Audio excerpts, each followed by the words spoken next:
The word lands before the echo dies. Rejected! Elder Maelric Doss lets it fall from his mouth the way a man drops trash, without looking down to see where it lands.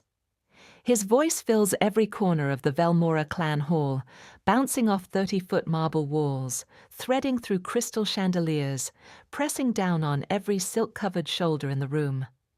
300 alphas in tailored suits, 300 omegas in pressed gowns, and Caelum Vale standing at the center of the stone floor in a coat that has seen better winters, holding the hand of a 5-year-old boy named Soren, who is trying very hard not to cry. Soren squeezes his father's fingers. Once, twice. The small pressure is the only thing keeping Caelum's knees from buckling. The hall smells of old money, aged cedar, and the thick musk of dominant alpha pheromones layered so deep, the air feels heavy just to breathe. Caelum's own scent, soft, unfinished, the kind that never fully declared itself, has no business being in a room like this. Every nose in the crowd already knows it. Every pair of eyes already decided. Hi viewers, kindly tell us where you're watching from and what time it is.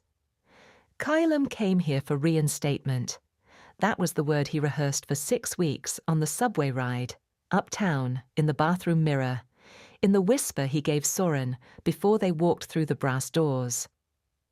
Reinstatement. A formal return to clan protection, not privilege, not power, just a roof over his child's head that no alpha enforcer could legally demolish. Elder Doss did not even let him finish speaking before the verdict was ready. Caelum Vale presents an unstable bond history, absent alpha parentage for his pup, and no verified lineage suitable for Velmora affiliation. The elder's voice carries the cadence of a man reading a grocery receipt. Bored, efficient, final. This clan does not accept liability for compromised genetics. Compromised genetics, that is what Soren is, according to this room. Compromised. A liability. A 5-year-old boy with his father's dark brown eyes and a gap in his front teeth from where he lost his first baby tooth 3 weeks ago. And he made Caelum save it in a little envelope because he wanted to keep it forever. Caelum opens his mouth. He closes it, because from the left side of the room, from somewhere between the 3rd and 4th row of seated alphas, a voice cuts through the silence like a key dragged across glass. Used omega. 2 words, not even said to his face, said sideways, to a neighbor behind a hand, the way cowards say things they want heard but don't want owned. The room does not gasp. The room almost laughs. Soren hears it. Caelum knows because the boy's grip changes. His small fingers stop squeezing and start holding on. There is a difference. Squeezing is comfort. Holding on is fear. Papa, Soren whispers. His voice is barely above the hum of the chandeliers. Why don't they like us? Caelum does not have an answer. Not one a 5-year-old deserves to carry. Stay close, he murmurs back. Just stay close to me. He pulls Soren gently to his side, turning slightly so the boy is behind his hip, away from the stairs. His eyes stay forward. His chin stays level.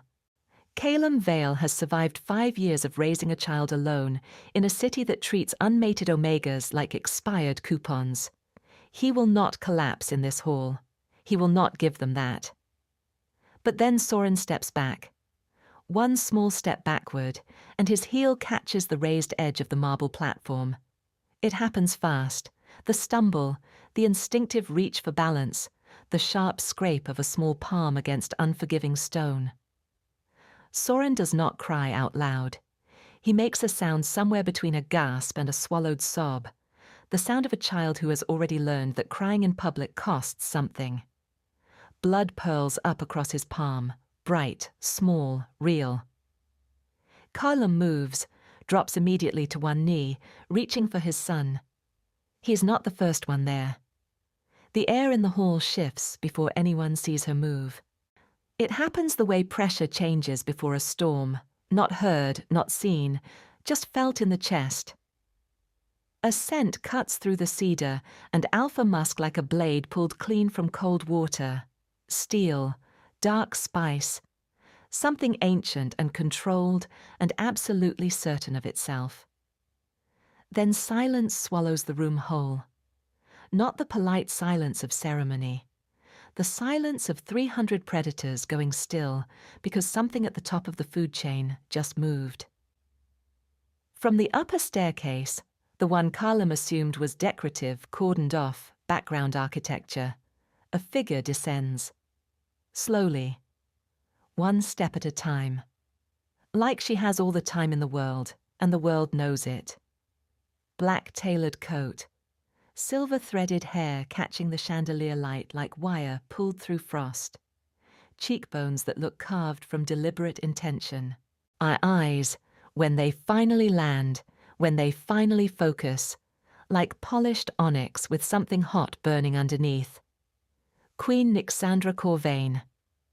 She was not supposed to be here. She is never supposed to be anywhere she shows up. That is the point. The lights above the staircase flicker, once, sharp, like even the electricity felt her arrival. And every alpha in the room forgets, for one suspended second, that they ever had authority over anything. Her eyes do not go to Elder Doss. They do not sweep the crowd. They go directly, without hesitation, without detour, to the small boy bleeding on the marble floor. And the look on her face is not sympathy. It is something far more dangerous than that. Now, before Chapter 2, here is the question burning through every second of what you just witnessed. Why was the most feared alpha in the Northeast already in that building? She doesn't attend minor clan hearings. She doesn't show up for small politics. So why was Queen Nyxandra Corvane standing on that staircase the exact moment Soren hit the floor? Was it coincidence, or was she already watching? Drop your answer below. Chapter 2 begins right now. Chapter 2. She kneels, Queen Nyxandra Corvane, Supreme Alpha of the Corvane Syndicate, ruler of every criminal contract east of the Mississippi, that the woman 3 sitting senators have called untouchable in private and smiled at in public, kneels on the marble floor of the Velmora Clan hall and lifts a 5-year-old boy's bleeding hand as if she has done this 1,000 times and never once found it beneath her. The room does not breathe. 300 alphas. Not one of them moves, not one of them speaks. The air has gone so still that the crystal chandeliers above seem afraid to swing. Nyxandra does not look at the crowd. She does not acknowledge Elder Doss, who is standing 6 feet away with his mouth half open, like a man who walked into a wall he did not see coming. She does not look at Caelum, who is still on one knee, still reaching for his son, now frozen in place because the Queen of the East Coast just got there first. She looks only at Soren.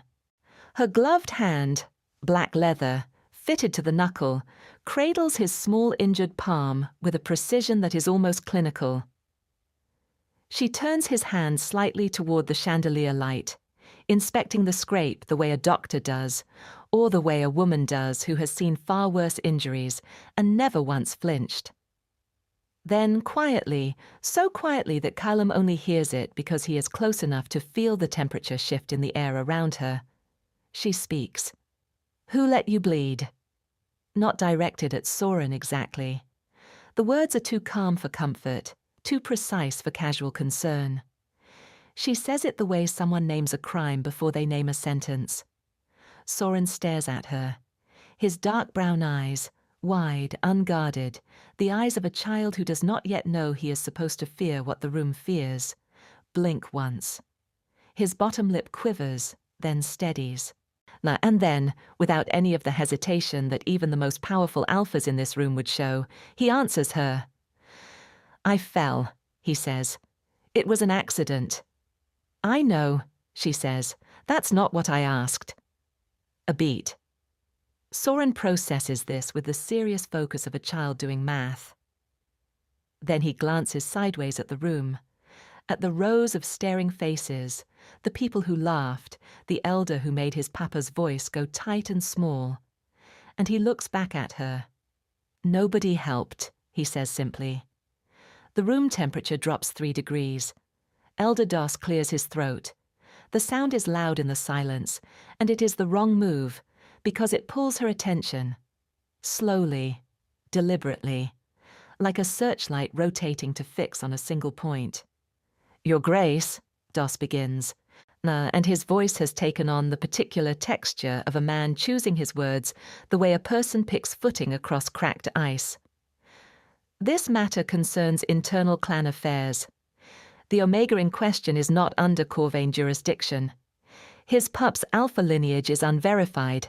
There is no established protection claim. I heard what you said about him." She does not raise her voice. She does not need to. "All of it." Doss stops. Behind him, the 3 alphas who serve as Nyxandra's elite lieutenants, the Obsidian set, as they are known in every backroom and boardroom from Boston to Miami, shift their positions. Barely, an inch each. But Caelum, watching from floor level, sees it. They close ranks the way soldiers do when a command is incoming, and they already know what it is. The Obsidian set. Tarquin, Zavon, and Idris. Not triplets who share a face but not a smile, who run the Corvane Syndicate's 3 operational arms with a precision that has made grown alpha crime lords quietly relocate their families to other states. All 3 of them are watching Caelum now, not with aggression, with assessment. Nyxandra rises from her kneel in one smooth motion, not releasing Soren's hand but adjusting her grip, his small fingers now wrapped carefully around 2 of hers. She stands at her full height, and the coat settles around her like a closing argument. Her eyes move to Caelum. He goes still. Not from fear. He has been afraid tonight. He knows what fear feels like, and this is not it. This is something different. This is the feeling of being looked at by someone who sees through the coat you've been wearing all night, the careful posture, and the chin you kept level even when Elder Doss read his verdict. This is being seen, not surveyed. She leans in slightly, not invading, just close enough that when she inhales, he knows she means to. She is reading his scent. Her eyes sharpen. Something moves behind them. Not surprise. Nyxandra Corvane does not do surprise, but recognition. The kind that comes when a piece of information you filed away long ago suddenly matches something standing in front of you. "You were marked once," she says, quiet, certain, just for him. "And not by a common alpha." Caelum's heart stops. No one in this city knows that. No one. He built his entire life around, no one knowing that. The 3 Obsidian lieutenants stiffen simultaneously. Like a current ran through all 3 of them from the same source. And in the sudden fracture of quiet, before Caelum can think of a single word to say, Nyxandra turns her gaze back to Elder Doss. And this time, the look has a temperature. "Leave us," she says. Not a suggestion, not a request. The elder does not leave, but his mouth closes, and his hands, Caelum notices, are shaking. She knows. She knows something about that mark. Something Caelum has spent 5 years trying to forget. The question now is how, and what it means that the 3 most dangerous lieutenants in the Corvane Syndicate just reacted to the same information. What exactly is buried in Caelum's past? And why does it suddenly feel like the biggest secret he's been carrying was never actually secret at all? Comment below, do you think Nyxandra already knew before she walked into that room? Chapter 3 answers everything. Chapter 3. The memory hits Caelum like cold water thrown without warning. 4 years ago, a private room above a restaurant in the meatpacking district. A man, tall, quiet, with the kind of stillness that belongs to people who have never in their lives been rushed, pressing his mouth to the curve of Caelum's shoulder and murmuring the words of a bonding mark into his skin, like a vow being sealed in a language older than law. Caelum had been 23, alone in a city that did not yet know his name. An Omega with no clan, no protection, no leverage, only a job offer from a lower family and a sublet apartment with a bathroom that smelled like someone else's soap. The Alpha had been introduced through a third party. A political arrangement, he was told. Temporary. Strategic. The bond would be partial, enough to grant Caelum protection status while certain negotiations between two rival houses reached conclusion. It was supposed to dissolve in 60 days. The Alpha disappeared in 42. No goodbye, no explanation. The arrangement simply ended the way power arrangements end. Quietly, without asking the Omega at the center of it whether he had opinions on the matter. Caelum was left with a half-dissolved bond scar on his shoulder, a pregnancy he hadn't expected, and a confidentiality clause he had no legal standing to break. The mark faded. Mostly. Obsidian blood, Nyxandra says into the silence of the Velmora hall. She does not phrase it as a question. She states it the way a chemist states a compound. This is what it is, and its properties are already known. The Alpha who bonded you was Corvane aligned, lower branch, but the bloodline is unmistakable. The gasps that move through the room are not the theatrical gasps of people pretending to be shocked. These are involuntary, the sound of 300 people recalibrating every assumption they just held. Because Obsidian blood means Corvane lineage, and Corvane lineage passed through even a partial bond, means the child born from that Omega carries genetic material from the most powerful Alpha dynasty on the eastern seaboard. Soren. Caelum looks at his son, still holding Nyxandra's 2 fingers, still watching everything with those wide brown eyes. And the understanding crashes through him like something structural giving way. This is what the confidentiality clause was protecting. Not the arrangement, not the Alpha who ran. This. Soren. Ask what Soren is, what Soren carries. The Obsidian set, Tarquin, Zevon, and Idris, exchange a single look. It lasts half a second and communicates something so dense it would take a paragraph to translate. Then all 3 of them move. Not toward the exit, toward the perimeter of the room, closing it off, cutting off the subtle drift toward the doors that 2 or 3 Velmora Alphas were attempting with the studied casualness of people who definitely were not trying to leave. Nobody is leaving. Elder Dos has lost all color. The skin of his face has gone the particular gray of a man who just realized that the decision he made 40 minutes ago has a cost he cannot pay. This is not possible, he manages. The child's parentage was unverified. We had no indication. You had no interest in verification, Nyxandra says. Still calm, still measured. The calmness is the frightening part. Rage announces itself, gives you a direction to run. This kind of quiet has no warning direction. You had a decision you wanted to make. You made it, and you made it in front of witnesses. Dos opens his mouth. Closes it. Nyxandra has already turned away from him. She turns instead to Caelum, fully, deliberately, the full weight of her attention pivoting toward him the way a building turns a corner, the way something large and certain of its own direction changes course. The Alpha who bonded you, she says, his name was Caelum Vale.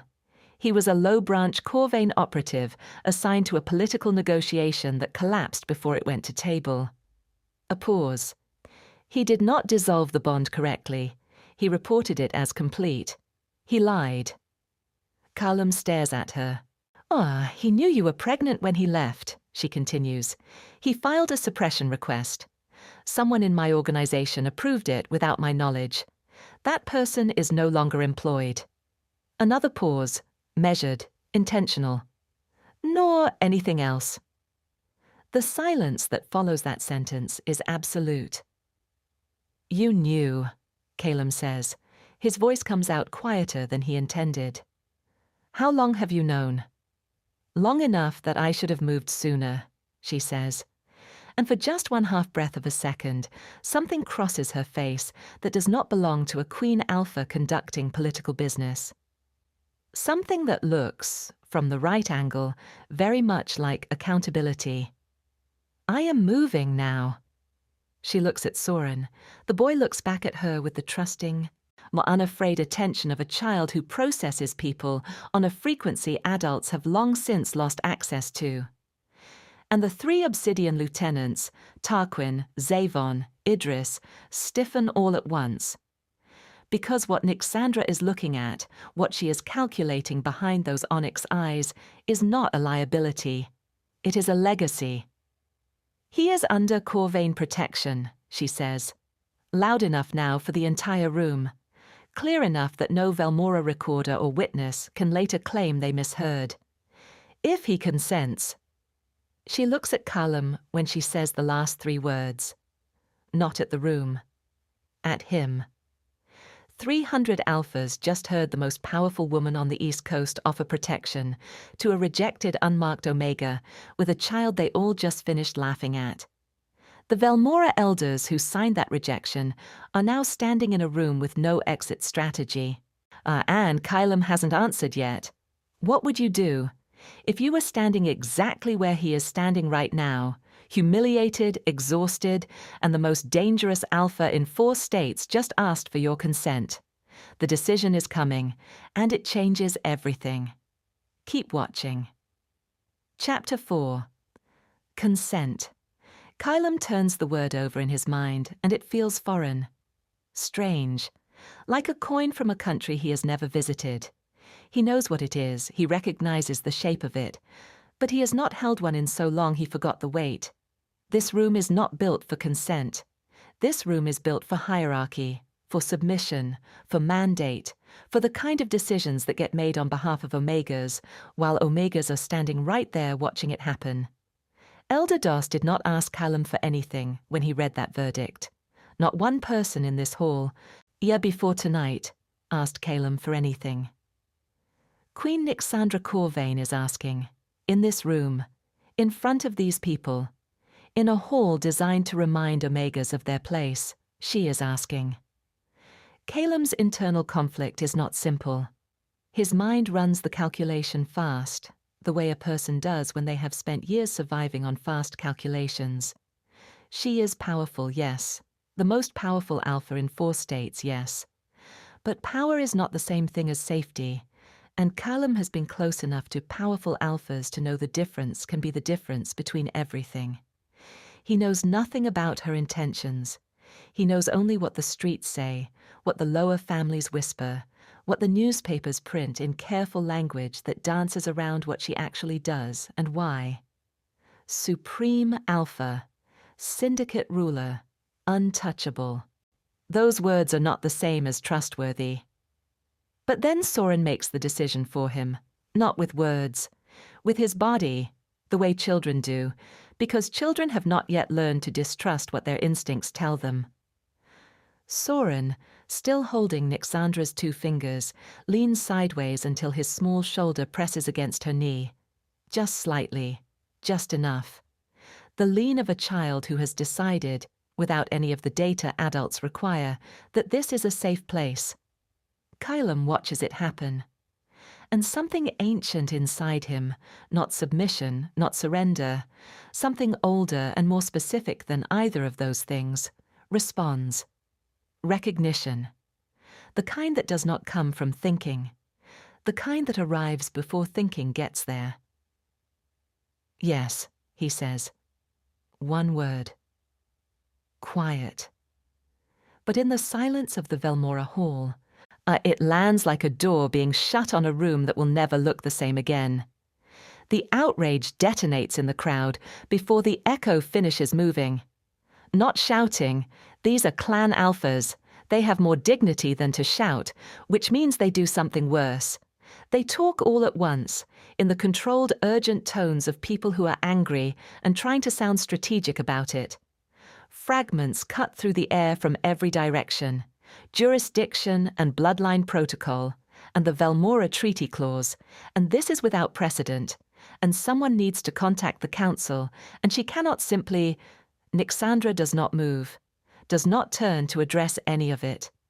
She holds the room with nothing more than her stillness, the way a wall holds water, not by doing anything, but by simply being what it is, and refusing to become something else. When Tarquin steps forward exactly 3 feet, that is all he does. 3 feet, hands at his sides, expression unchanged.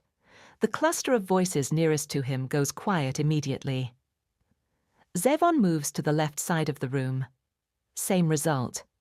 Idris stays where he is, near the main doors, and simply looks at the 2 Velmora alphas closest to the exit with an attention so complete and so still that both of them take a step back without apparently deciding to. The noise dies. Elder Dos, who has been standing with his hands clasped behind his back, in the posture of a man maintaining authority he no longer has, finally speaks. "Your Grace?" His voice is almost steady. Almost. What you are proposing has political implications for the existing Velmora Corvane non-interference agreement. A formal protection claim over a rejected clan member requires documentation, arbitration. Elder Das. Nyxandra turns to him now, just her head. The rest of her remains oriented toward Caelum and Soren. Are you asking me to wait? A pause. Because, she continues, the last time someone in a position similar to yours asked me to wait on a matter of active harm to someone under my protection, the arbitration took 11 days. Another pause, shorter. I will give you until the end of this sentence to decide if that is the timeline you want. Dos says nothing. Good, she says. She reaches into the interior pocket of her coat, one smooth, unhurried movement, and produces a single card, matte black, embossed with a mark Caelum recognizes from newspaper photographs but has never seen in person. The Corvane seal. She holds it out to Caelum, not pressed into his hand. Held between 2 fingers, offered, available, his to take or not take. This gives you and your son transit access, residential placement in a Corvane-secured building, and standing as a protected affiliate of the Syndicate, effective immediately. She meets his eyes. It is not a cage. If at any point you decide you want to leave, you leave. No condition on that. Caelum takes the card. His fingers brush hers when he does. The contact lasts less than a second.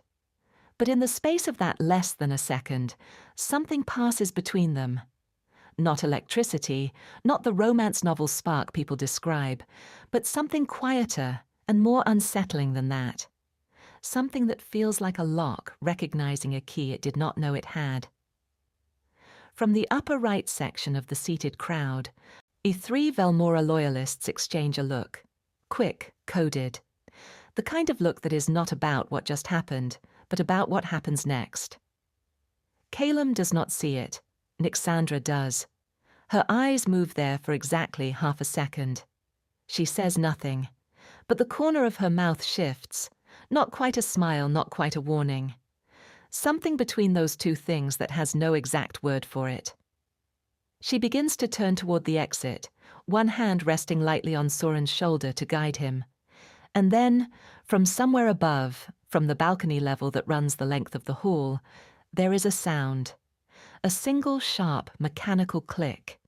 The kind a gun makes when someone who has been waiting decides to stop waiting. That click. Somewhere above them. One sound that changes the geometry of every plan in that room. Who is on that balcony? Maki, and who exactly are they aiming at? Tell us what you think is about to happen. Drop your prediction in the comments right now, because Chapter 5 does not slow down. Chapter 5. The first shot takes the chandelier. Glass explodes outward in a cascade of crystal and hot white light. Not from a direct hit, but from the shockwave of a silver-laced round traveling too fast for the air to get out of its way, clipping the chain, sending the fixture into a spinning violent arc that scatters fragments across 40 feet of marble. The sound is enormous.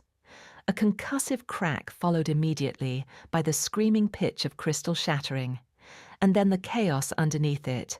300 bodies lurching in 300 directions at once, chairs overturning, silk tearing against marble edges.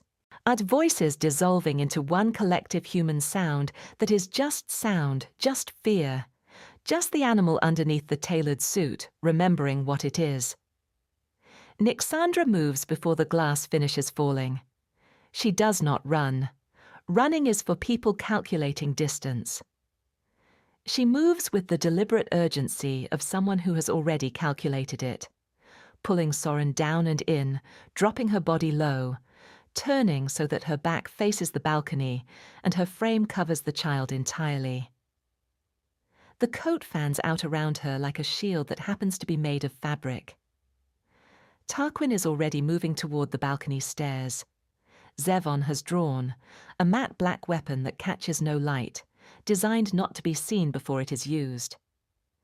Idris is at the main doors, his body filling the frame, by blocking the exit with the quiet completeness of a man who was built for exactly this function. Nobody leaves. The second shot is quieter than the first. Targeted. The kind of round that is fired by someone who has gotten past panic and arrived at purpose. It catches Nyxandra in the left shoulder. The impact spins her, just slightly, just enough, and the sound she makes is not a cry. It is the compressed, controlled exhale of someone absorbing damage and refusing to release it as anything that could be described as weakness. Her hand tightens on Soren. She does not let go. Caelum sees the blood spread across the black fabric of her coat. Dark, fast, real.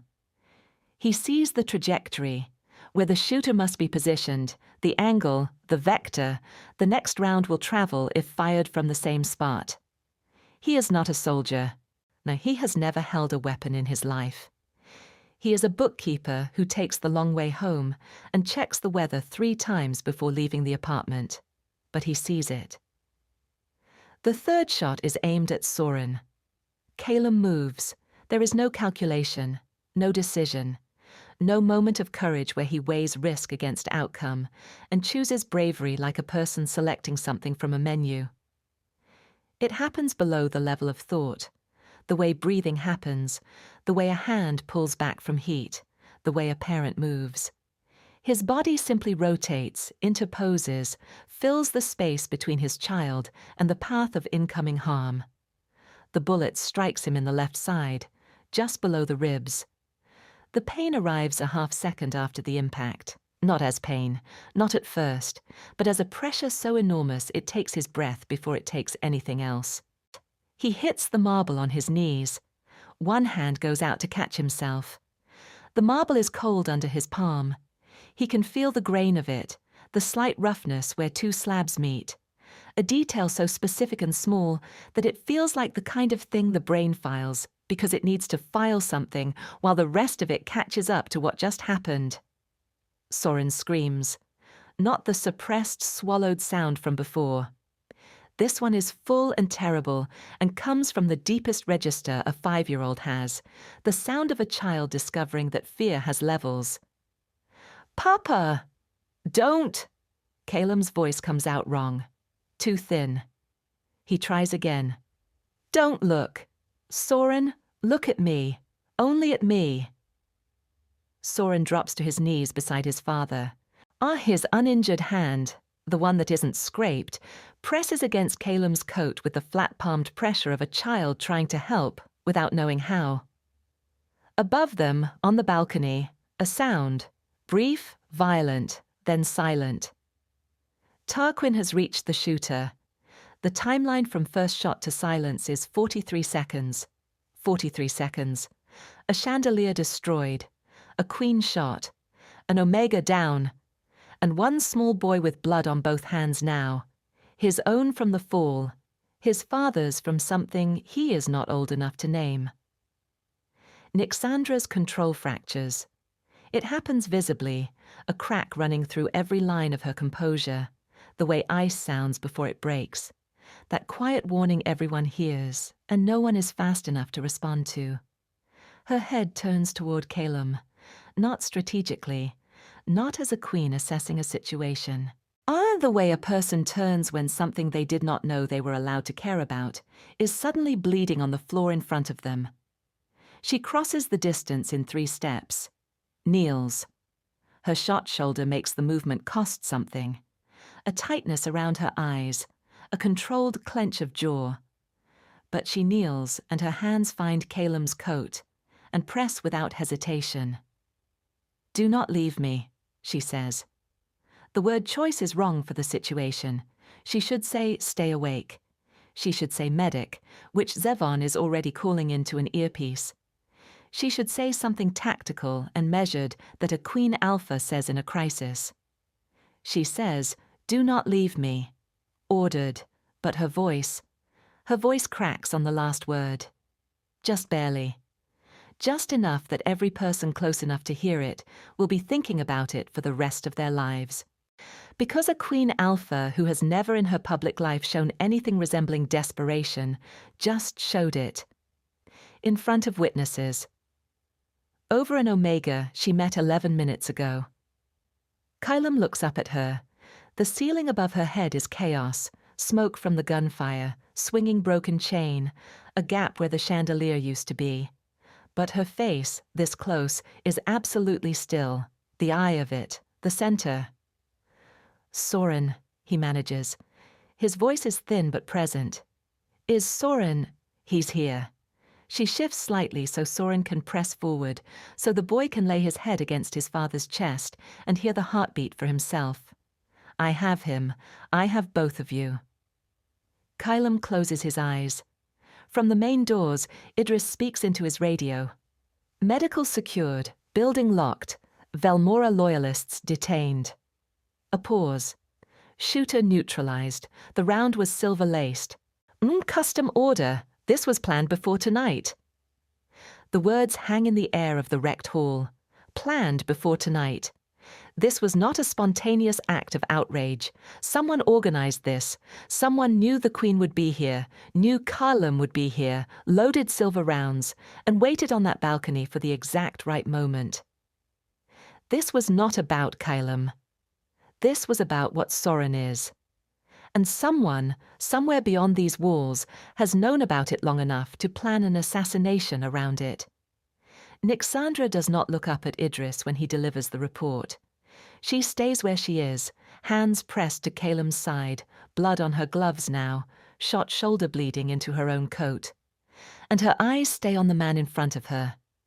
Something in her expression has changed, shifted, settled. But the way a decision looks when it stops being a decision and becomes a fact. Someone planned this before tonight. Silver rounds, custom order, a shooter already on that balcony, which means someone outside those walls knew exactly what was going to happen in that hall, and decided that Soren could not be allowed to walk out of it. Who gave the order? And how many people are already hunting what Soren carries? Comment your theory right now. And if you are watching this at midnight somewhere and cannot stop, you already know Chapter 6 does not let you rest. Chapter 6. She is pacing. That is the first thing Tarquin registers when he steps through the door of the medical wing. Not the antiseptic smell, not the white walls, not the 6 armed Corvane guards stationed at 2-foot intervals down the corridor. Her, pacing.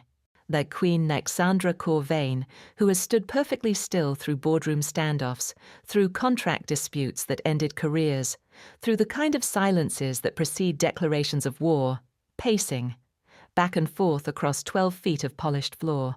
Her coat is gone. The shot shoulder has been dressed, white bandaging visible beneath a dark fitted shirt, and every time she turns at the far end of her 12 feet, her right hand moves to touch the edge of that bandage, and then stops.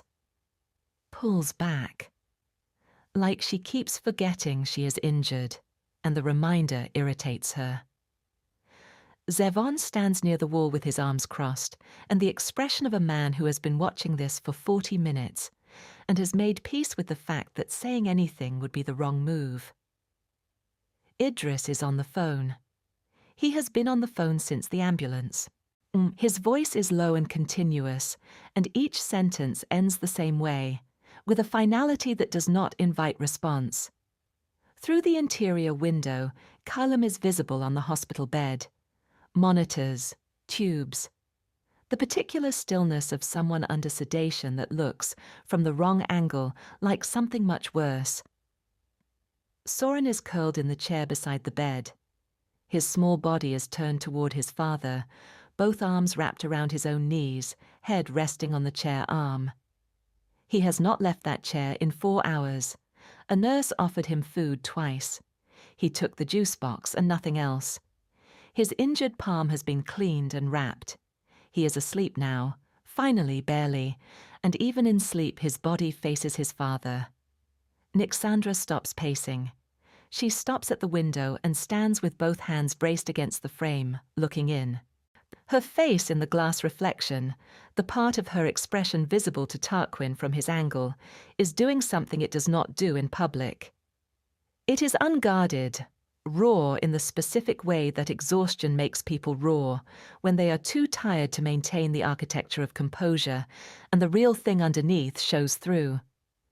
He shielded the child, she says, not to anyone specifically, to the window, to the fact of it. Yes, Tarquin says, he had no training, no cover instinct. He just... She stops. Her jaw tightens. He just moved. Yes. She is quiet for a moment. Then, what kind of man does that? Tarquin considers the question. He has known the answer since the moment it happened, but he takes a moment to let her sit in her own question before he responds, because she does not actually need the answer from him. She is already carrying it. The kind that keeps, he says finally. Her hands on the window frame tighten and release. It is not an emotional display. It is controlled, but it is real. Run the DNA, she says. Idris lowers the phone. Already ordered. Results in 6 hours. And Velmora. Zevon answers this one. Leadership stripped pending formal investigation. Elder Dos is in Corvane custody. Assets frozen. Their lower family contracts are being reviewed for reallocation. A pause. It was quiet. Took less than 2 hours. Nyxandra nods once. There is no satisfaction in it. When justice is this overdue, its arrival does not feel like victory. It feels like a bill finally paid on something that should never have been allowed to run this long. The shooter, she says. I hired externally. Idris slides his phone into his pocket and steps forward. No direct Velmora connection. The contract was placed through a cutout account registered in the Cayman Islands. The payment trail leads east. We are still tracing the origin node. East. She absorbs that. Her eyes stay on the window, on the boy in the chair and the man in the bed. Someone outside the country knew about the child before tonight, she says quietly. It appears so. Which means the suppression request Obsidian Vale filed, someone leaked it, or sold it. She finally turns from the window. Her face is fully composed again, every line back in place, the Queen assembled over whatever the woman underneath was doing at that window. Find the leak! Find who paid for that bullet! Do not bring me a report, bring me the name. Both men move. Nishi turns back to the window.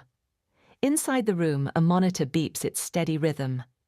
Soren shifts in the chair, not waking, just adjusting, some small animal comfort-seeking that children do in sleep. His bandaged hand reaches out and rests, palm down, on the edge of his father's bed. Touching. Reassuring himself through touch that what he needs is still there. The DNA results come back 4 hours later, not 6. The technician who delivers them does not hand the tablet to Tarquin or Zevon. She hands it directly to Nyxandra, with the wide, careful eyes of someone who is not sure what she read, is possible, and does not want to be the person who explains it incorrectly. Nyxandra reads it once, reads it again. Her expression does not change. But she goes very still, the stillness of a person receiving information that rearranges the furniture of everything they thought they understood. She looks through the window at Soren. The results show something the technician has never seen in 20 years of genetic analysis. Something the database has no existing record for. Something impossible. The DNA results are in Nyxandra's hands. The technician looked afraid to deliver them, and she has gone completely still, the kind of still that only happens when the ground underneath a person changes, and they have not yet decided how to stand on the new version of it. What did those results say about Soren? What is in that child that a 20-year veteran geneticist has never seen before? Drop your theory below. And if this story has you feeling something tonight, share it. Someone in your life needs to see this. Chapter 7 is coming, and it changes everything. Chapter 7. The report uses the phrase "no clinical precedent" 3 times. Tarquin reads it standing up, which is how he reads everything, a habit from years of receiving information in situations where sitting down was not an option. He reads it once through without speaking. Then he sets the tablet on the table in the anteroom of the medical wing and looks at Nyxandra with an expression that is, for him, the equivalent of someone else's open-mouthed silence. "Dual dormant alpha markers," he says. "Yes." "From 2 separate lineages." "Yes." "And both are viable." "Yes." He is quiet for a moment. "That is not biologically documented. The dual line incompatibility was established in the Corvane genetic study 40 years ago. None 2 separate alpha bloodlines in 1 omega-born child were classified as theoretically impossible because the dominant markers suppress each other during... "I know what the study said," Nyxandra interrupts. Her voice is quiet and precise. "I commissioned the follow-up research that attempted to disprove it 8 years ago. The follow-up failed." She pauses. "Apparently, we did not try hard enough." Zavon, from the corner, speaks for the first time in 20 minutes. "The tri-bond experiment, Rashid Okafor's project, the one that was shut down after the congressional inquiry." Both of them look at him. He continues steady. "Rashid Okafor, Lower Corvane Research Branch. He was running an unauthorized genetic consolidation program, attempted to engineer a viable dual-line alpha heir by engineering a partial bond chain between 2 Obsidian bloodline alphas and a single unbonded omega. The project was classified and terminated before any viable result was confirmed." He pauses. "Or so the file says." The room goes the particular quiet of people doing rapid arithmetic on something they did not know they were calculating. "Ossian Vel," Nyxandra says. "Vel was one of the 2 alpha participants," Zevon confirms. "The second participant's identity was redacted from the termination report. But if the project produced a result, if Caelum Vale was the omega, and the bond was partial on purpose, not accidental..." "Then Soren was not a mistake," Nyxandra finishes. "He was the result. The first naturally viable dual-line heir ever produced. And Rashid Okafor has known about him for 5 years." Silence. Full, weight-bearing silence. "Where is Okafor now?" Tarquin asks. "That," Idris says from the doorway, phone in hand, "is the right question, because he is not in the database. His last registered location was a research compound in Cape Town, 18 months ago." A beat. "The compound is empty, has been for 14 months. Nyxandra turns toward the window again. Through the glass, Soren is awake now, sitting up straight in the chair, watching his father's face with that particular attention children give to things they cannot fix but refuse to look away from. His wrapped hand rests on his knee. He is humming something very soft, barely audible through the glass. A song Caelum must have taught him. Something private and small, and his. Nyxandra watches him for a long time. When she speaks, her voice has changed register. Not weaker, different. The way a room changes when you open a window. The same space, but something moved through it. He does not know, she says. He's 5, Zevon says gently. I know. She exhales once, controlled. I mean he does not know what he is, what he carries. He is in there humming and worrying about his father, and he has no understanding that somewhere in his blood there is a genetic configuration that 2 Obsidian bloodlines spent years and money and classified research trying to engineer. He is just a boy who wants his papa to wake up. Nobody responds to that, because there is no response to it. It is simply true, and truth at that weight does not need a reply. Tarquin moves first. We need to brief the Inner Council tonight. If the Tribond project records surface publicly, and they will, once Okafor surfaces, the political implications for the Corvane Syndicate are significant, Nyxandra says. I know. Schedule the briefing for 6 a.m. She turns from the window, and pull every file connected to Rashid Okafor, every contract, every contact, every location. I want it all on a table before I walk into that council room. Understood.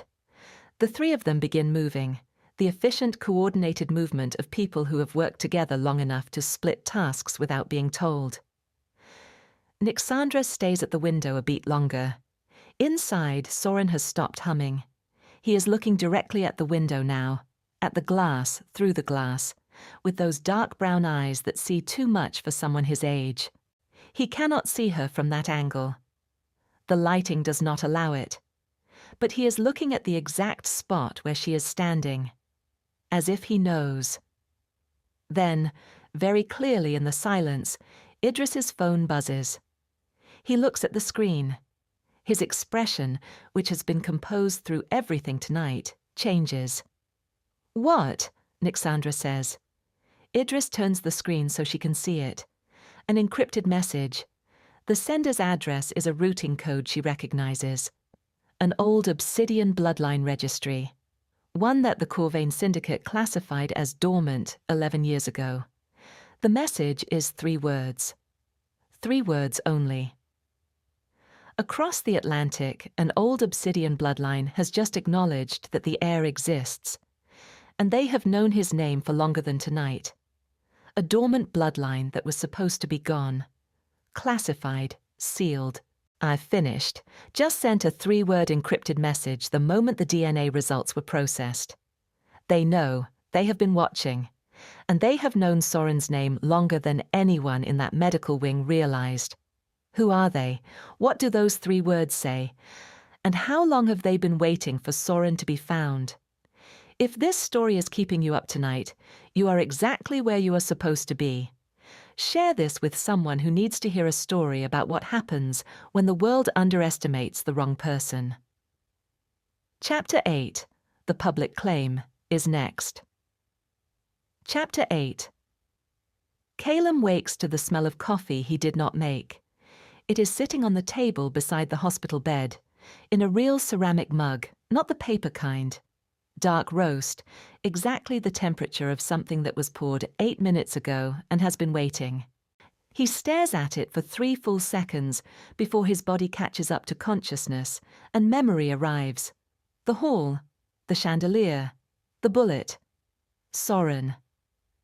He sits up too fast. Pain corrects him immediately, a deep lateral pull across his left side that is not agony, but is absolutely a firm instruction to slow down. He breathes through it, finds his anchor. Soren is asleep in the chair. Still. Finally fully asleep, one cheek pressed against the chair arm, the bandaged hand curled loosely at his side, breathing steady, whole. Caelum releases a breath that has been sitting in his chest for what feels like most of his adult life. You should not sit up that fast. He turns toward the voice. Nyxandra is in the chair on the other side of the room. Not the visitor chair, the hard-backed one near the door that nobody uses because it has no cushion and faces a wall. She has pulled it to face the window, and she is sitting in it with her right ankle crossed over her left knee and a tablet resting open on her thigh, which she is not looking at. She has been watching him sleep. The understanding of this lands without ceremony. She has been in this room for hours, in an uncomfortable chair, and she did not leave. Her shoulder is freshly redressed. Someone brought her a clean shirt. Her silver-threaded hair is pulled back now, severe, efficient. And without the coat she looks both more dangerous and somehow more human. Like the coat was the part people were supposed to look at, so they would not have to reckon with the rest of her. "How long was I out?" Caelum asks. His voice is rough. "Me, 19 hours. He processes this. Soren has eaten, slept on and off, refused to go to another room. A pause. He told the attending nurse that his papa does not like waking up alone, so he had to stay. Another pause, shorter. The nurse agreed with him.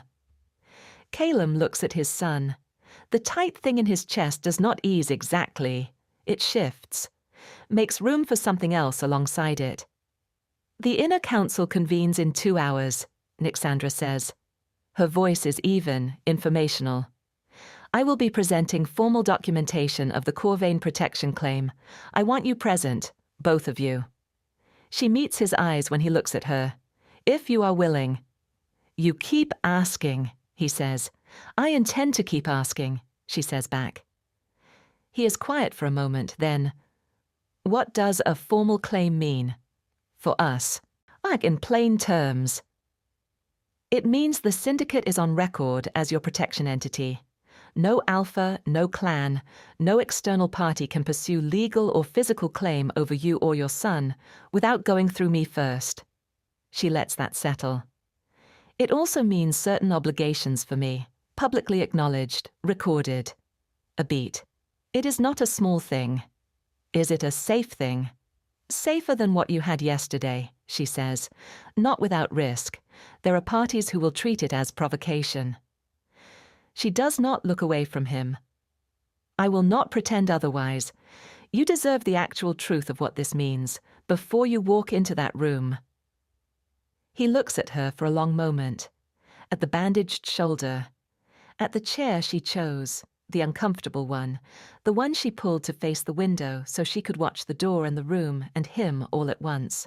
At the coffee on the table, that is exactly the temperature of something poured for someone who was about to wake up. "Okay," he says, "we'll be there."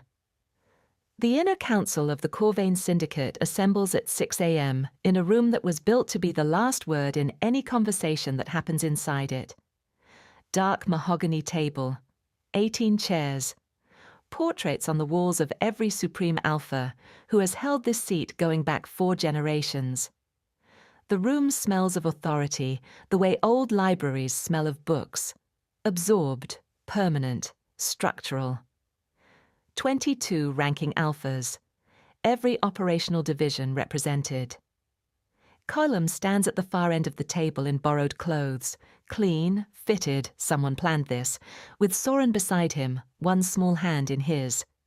Soren is wearing a sweater 2 sizes too large that has been rolled at the sleeves, and he looks simultaneously out of place and completely unbothered by it, which is the specific superpower of children who have learned to be at home inside themselves, because the outside world did not always make room. Nyxandra stands at the head of the table. She does not give a speech. She does not present slides or read from documentation or frame the situation for the room's comfort. She simply speaks, clear, unhurried, complete, presenting the facts of the Velmora rejection, the bloodline confirmation, the DNA results, the suppression breach, the assassination attempt, and the encrypted message from the dormant Obsidian registry. She presents all of it with the directness of someone who has decided that the room will receive the truth, whether or not the truth is convenient. When she finishes, the silence is the thinking kind. Not resistance, but calculation. Then she says, I am formally claiming Caelum Vale and his son Soren as protected members of the Corvane Syndicate, under personal ward status, effective today. Personal ward status, not affiliate, not protected party. Personal ward, the classification reserved for blood family and direct succession. The room's collective exhale is almost audible.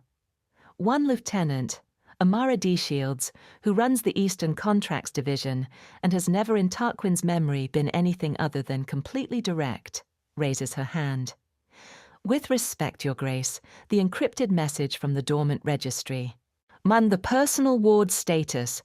Are you prepared for what those two things together will signal to whoever sent that message? Yes, Nyxandra says. They will read it as a declaration. Yes, that could mean war. Nyxandra looks at Amara D. Shields with the full, steady, unblinking attention of a woman who has already made peace with the weight of every word she is about to say. Yes, she says for the third time. It could. Then she turns to Caelum. She walks to him, slowly, the length of the table, past 22 sets of watching eyes, and stops when she is close enough that the distance between them is not public anymore. She reaches up to her own collar and removes a small pin. Matte black. The Corvane seal, miniature, precise. She holds it between two fingers. This is not a ceremony, she says quietly. Just for him. I do not do ceremonies. This is a statement of fact. You are under my protection. Soren is under my protection. That is permanent, and it is non-negotiable, and it does not expire under any condition I have encountered in my life so far. She presses the pin into his palm. Her hand stays around his for a moment. Warm, steady, certain.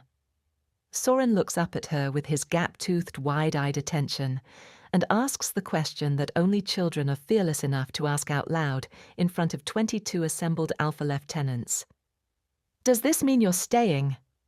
Nyxandra looks at the boy.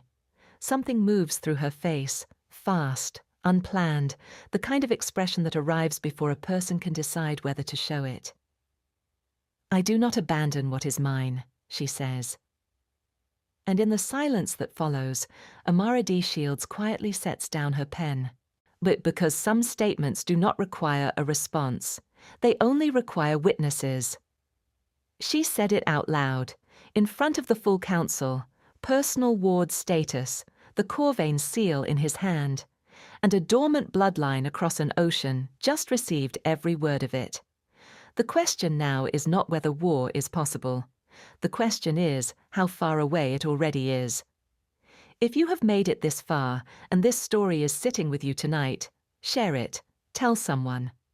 Leave a comment about what this chapter made you feel, because someone out there needs to read it. Chapter 9 is already building, and it does not come quietly. Chapter 9.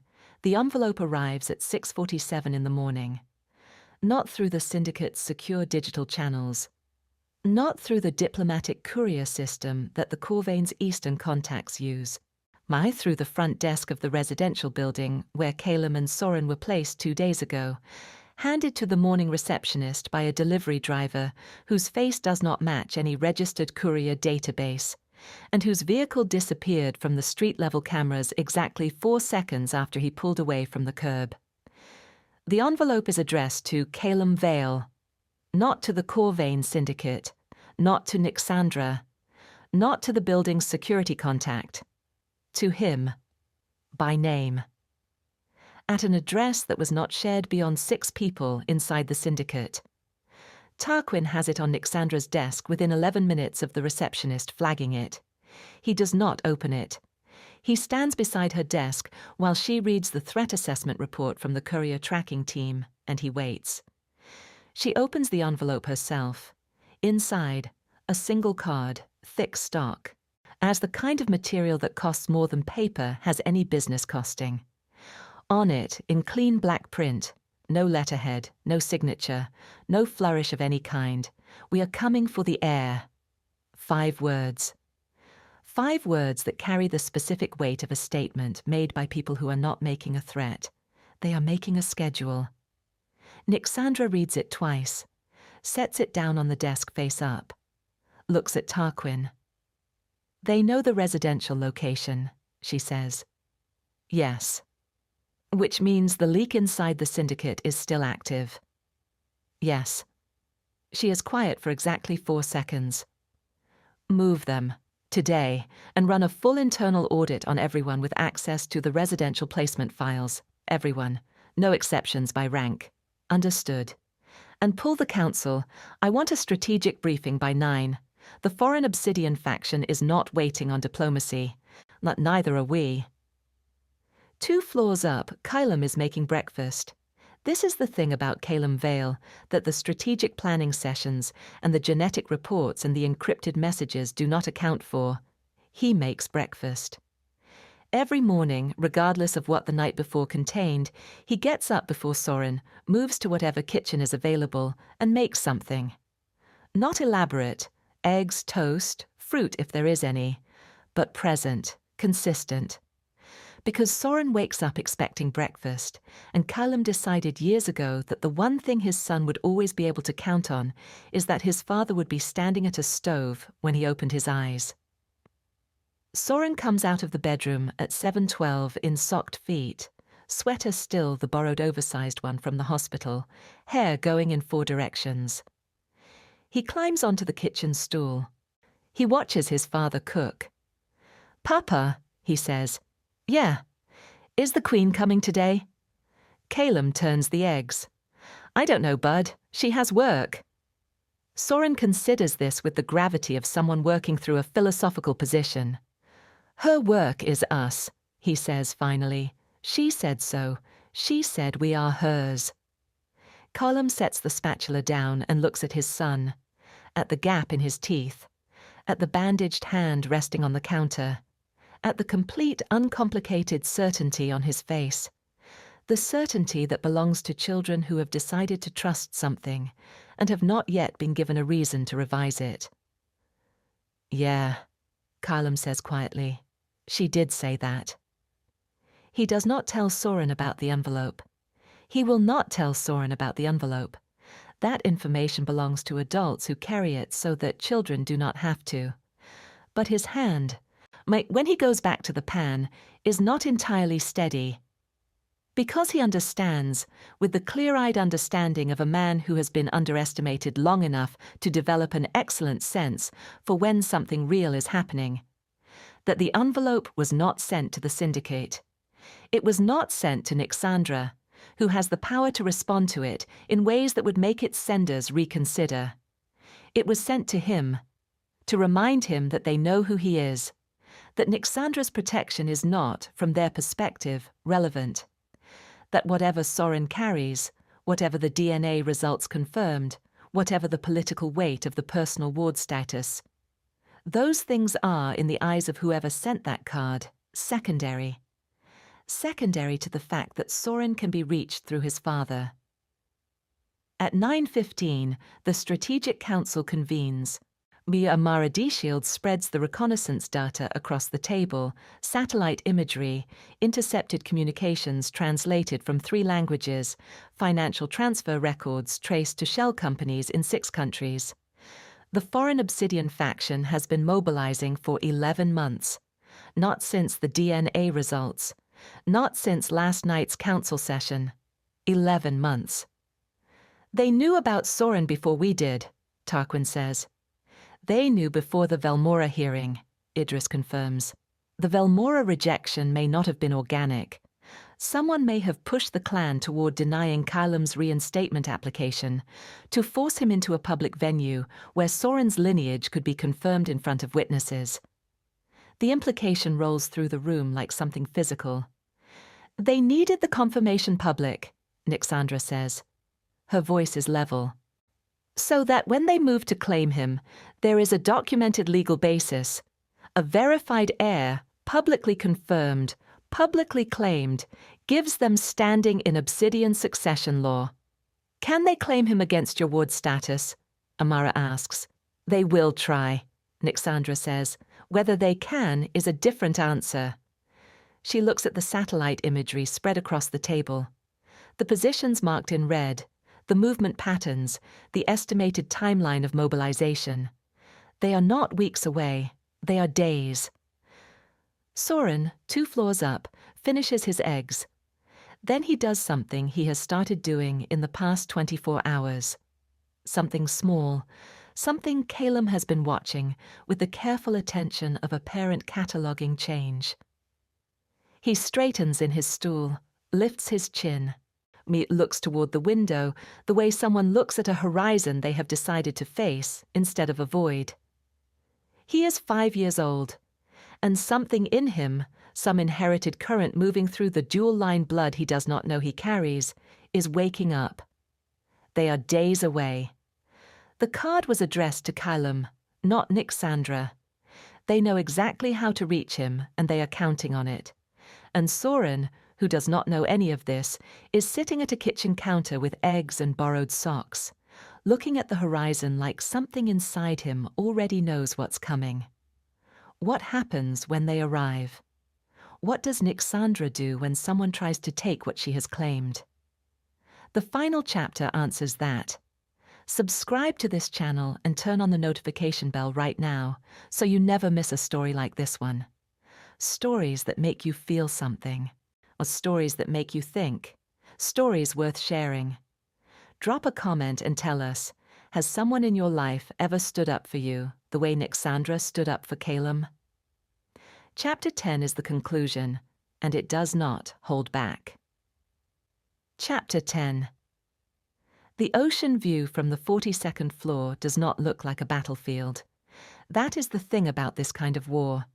It does not announce itself with smoke and sound. It announces itself with encrypted messages and satellite coordinates and a 5-word card in a clean envelope. It announces itself in the gap between what is visible and what is already in motion. Nyxandra stands at the floor-to-ceiling window of the Corvane Syndicate's upper command floor and looks at the Atlantic. My dawn has not finished arriving.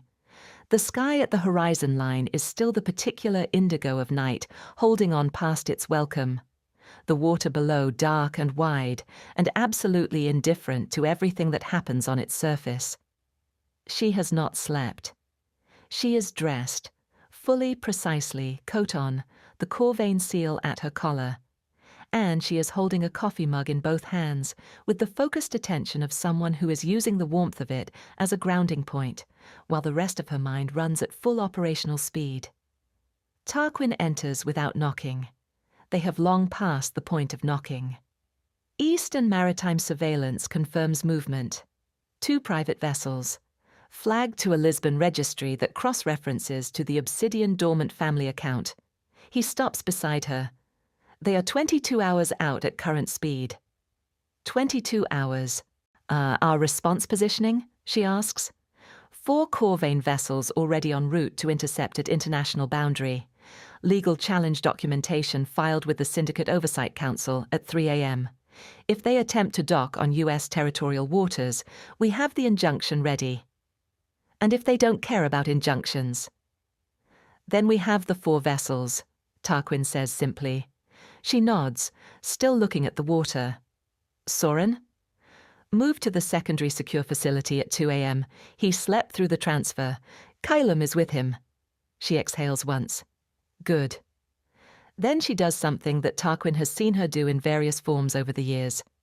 She sets the mug down, straightens, and the last visible trace of the woman pacing at the hospital window, the woman reading the DNA report with still hands and a moving face, closes over. Not gone. I contained.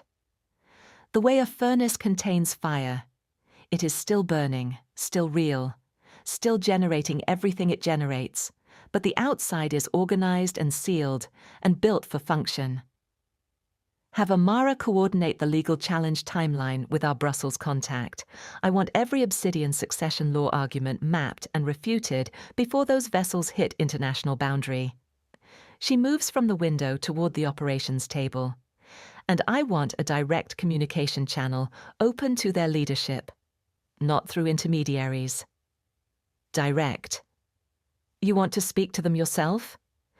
I want them to hear my voice, she says, not a document, not a representative, me. So there is no translation error about what I am saying and what I mean. Tarquin nods and moves. 4 floors down, in a room that looks deliberately ordinary. A sitting room with 2 couches and a coffee table, and a window that faces a courtyard garden rather than the ocean. Caelum is awake. He is sitting on the floor with his back against the couch, legs stretched out. And Soren is asleep across his lap, the way children sleep across parents, completely trustingly, with no arrangement or consideration for the parent's comfort. Caelum does not mind. He has not moved in 2 hours. His hand rests on Soren's back, rising and falling with his son's breathing. He is looking at the wall, not unfocused, looking, running through the geometry of what his life was 2 weeks ago versus what it is now, and trying to find the through line, the thread that connects the man who sat on the subway rehearsing the word reinstatement with the man sitting on a Corvane Syndicate secure facility floor at 4 in the morning because something across an ocean has decided his child is a strategic asset. The door opens. Nyxandra. She does not enter with urgency. She enters with the careful quiet of someone moving in a room where a child is sleeping, which is a different kind of attention than anything else she has applied tonight. She closes the door without sound, crosses to the other side of the room, sits on the floor, her coat and all, with her back against the opposite wall, facing him. They look at each other across the room. 22 hours, she says softly. I heard. We are prepared. I know. A pause. Soren breathes. The room is warm. Outside, the city moves in its 4 a.m. rhythm, quiet, not stopped, just resting between one version of itself and the next. Are you afraid? Caelum asks. It is not the kind of question you ask a Queen Alpha. It is not the kind of question anyone in her organization would ask. Not Tarquin or Zavon or Idris. Not Amara Deshields, who has worked beside her for 9 years. It is the kind of question that requires a specific kind of trust to land in. The trust of someone who genuinely wants the true answer and has no use for the performance version. Nyxandra is quiet for a moment. No, she says. Then, more honestly, not of them, not of the confrontation. She looks at Soren, at his bandaged hand, curled loosely now in sleep, at the gap-toothed small face, completely unguarded, eye trusting the floor and the warmth and his father's hand as if those 3 things are sufficient for the entire world. I am afraid of the distance between where we are and where I should have been. Before they rejected you. Before the hall. Before any of this. She pauses. I should have found you sooner. You found us when you found us, Caelum says. That is generous. That is just true, he says. You cannot run a timeline backward. You can only run it from where you are. She looks at him. Really looks. The same way she looked in the Velmora hall. The look that went through the coat, and the careful posture, and the chin he kept level. The look that saw. You are remarkable, she says, quietly, without decoration. I'm a bookkeeper, he says. You are a man who stepped in front of a bullet for his child without hesitating, she says. You are a man who said yes in a room designed to make him say nothing. You are a man who, after 19 hours unconscious and a war assembling itself on the Atlantic, is sitting on the floor making sure his son doesn't fall. She holds his gaze. Do not minimize what that is. Caelum does not respond, but something in his face releases, some held thing, some weight he has been carrying so long it became structural, shifts and loosens, and does not come back. Soren stirs, does not wake. Just shifts, the deep sleep adjustment of a child who found a more comfortable position. His hand finds his father's and holds it even in sleep. Nyxandra watches this.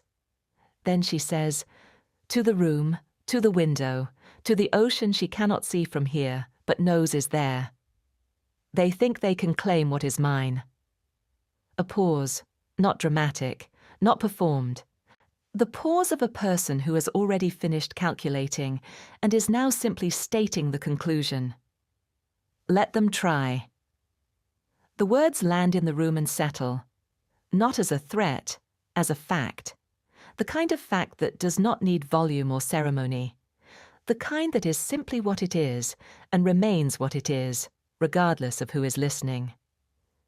Outside, the Atlantic moves the way it has always moved, wide and constant, and completely unconcerned with the strategies of the people standing at its edge. The indigo at the horizon is starting to thin. Not light yet, not fully. But the darkness has begun to make room, the way darkness always eventually does, whether or not it wants to. 22 hours. Caelum looks at his son, at the woman across the room who chose a floor over a chair, and directness over comfort and truth over performance. Mahat the first light pressing at the edge of a sky that was dark all night. He thinks about reinstatement, that word he rehearsed on the subway. The thing he went to the Velmora Hall asking for. Protection. A roof that couldn't be taken. A place where Soren could exist without apology. He did not get reinstatement. He got something the Velmora elders would not have understood if he'd asked them to define it. He got chosen. Not processed, not approved, not conditionally affiliated. Chosen. Claimed. By the most powerful alpha on the eastern seaboard, on a floor in the dark, with full knowledge of what was coming, and no hesitation about whether it was worth it. The sky outside the courtyard window is still dark, but it is the kind of dark that is already deciding to become something else. Rejected in a hall that was built to break him, now dismissed by people who could not see past what they assumed. And then, chosen. Loudly.